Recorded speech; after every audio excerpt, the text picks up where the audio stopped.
ನಾನು ಮೊದಲನೇದಾಗಿ ಮಾನ್ಯ ಮುಖ್ಯಮಂತ್ರಿಗಳು ಸಿದ್ದರಾಮಯ್ಯ ಸಾಹೇಬರು ಹಾಗೆ ವಿಶೇಷವಾಗಿ ನಮ್ಮ ಮಂತ್ರಿಗಳು ಶಿವಾನಂದ ಪಾಟೀಲ್ಗಳು ಅವ್ರಿಗೆ ಧನ್ಯವಾದಗಳನ್ನ ಹೇಳಲಿಕ್ಕೆ ಬಯಸ್ತೇನೆ. ಯಾಕಂದ್ರೆ ಇದು ಮೊದಲನೇ ಅನುದಾನ ನನಗೆ ಕೊಟ್ಟಂಥದ್ದು, ಮೊದಲನೇ ಅನುದಾನ. ಇದು ಈ 1.5 ವರ್ಷ ಆಗಿದೆ, ಅಂದ್ರೆ ಹಿಂದೆನೆ ಕೊಟ್ಟಂತ ಅನುದಾನ ಇದೆ. ಟೆಂಡರ್ ಪ್ರಕ್ರಿಯೆಗಳ ವಿಳಂಬ ಆಗಿ ಇವತ್ತಿಗೆ ಬಂದು ನಿಂತಿದೆ. ಹಿಂದೆನೆ ನಮ್ಮ ಎಲೆಕ್ಷನ್ ಕೂಡ ಇದೆ ಅಂತ ಡಿಲೇ ಆಗಿದೆ. ಮೊದಲನೇ ಅನುದಾನ ನಮಗೆ 3 ಕೋಟಿ ರೂಪಾಯಿಯನ್ನ ಮಾನ್ಯ ಶಿವಾನಂದ ಪಾಟೀಲ್ ಅವರು ನಮಗೆ ನೀಡುವಂಥದ್ದು. ಅವರಿಗೆ ತುಂಬ ಧನ್ಯವಾದಗಳನ್ನ ತಮ್ಮ ಮೂಲಕ ತಿಳಿಸಲಿಕ್ಕೆ ಬಯಸ್ತೇನೆ. ಲೈಬ್ರರಿಯಾಗಿ ನಮ್ಮ ಜಾನ ಮಾರುಕಟ್ಟೆಯಲ್ಲಿ ಅಲ್ಲಿ ಪ್ರಕ್ರಿಯೆ ಸಾಗ್ತಾ ಇತ್ತು. ಈಗಾಗಲೇ ಹೇಳಿದಂತೆ ಅಲ್ಲಿಗೆ ನಾವು ಮೂಲಭೂತ ಸೌಕರ್ಯಗಳನ್ನ ಕಲ್ಪಿಸ್ಕೊಡ್ಬೇಕಾಗ್ತದೆ.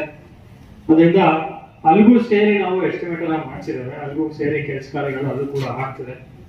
ಇವೆಲ್ಲ ಹೇಳಿದಂತೆ ನಮಗೆ ಮುಚ್ಚುವ ಹರಾಜು ಕಟ್ಟೆಗಳು, ಸಿಸಿ ರಸ್ತೆ ಮತ್ತೆ ಚರಂಡಿ, ಜೊತೆಗೆ ಡೆಕ್ ಸ್ಲ್ಯಾಬ್ಗಳು, ಅಲ್ಲಿಗೂ ಕೂಡ ಮುಚ್ಚಿರುವಂತಹ ಮಾರುಕಟ್ಟೆಗಳು, ಸಿಸಿ ರಸ್ತೆ, ಚರಂಡಿ ಎಲ್ಲೂ ಕೂಡ ಕಾಮಗಾರಿಗಳು ಆಗ್ತದೆ. ಈ ಒಂದು ವೆಚ್ಚದಲ್ಲಿ ಎಲ್ಲೂ ಕೂಡ ಆಗ್ತದೆ, ಅದರಲ್ಲಿ ಸಂಶಯ ಕೂಡ ಇಲ್ಲ.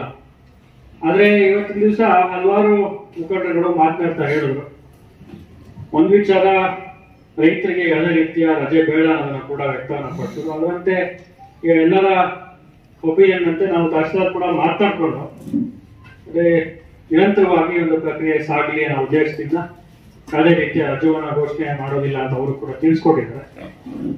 ಜೊತೆಗೆ ಮುಖ್ಯವಾಗಿ ಕನ್ನಡ ಕೇಶವ ಸಾಹೇಬರು ಮಾತಾಡ್ತಾ ಹೇಳಿದ್ರು, ಮತ್ತೆ ನಮ್ಮ ಆರೋಗ್ಯನವ್ರು ಕೂಡ ಹೇಳಿದ್ರು, ಹಿಂದೆ ನಮ್ಮ ಮುದ್ದಳ್ಳಿಯಲ್ಲಿ ಲೈನ್ ಐಡೆಂಟಿಫೈ ಆಗಿತ್ತು ಅಂತ, ಅದ್ರ ಬಗ್ಗೆ ತಹಸೀಲ್ದಾರ್ ಮಾತನಾಡಿ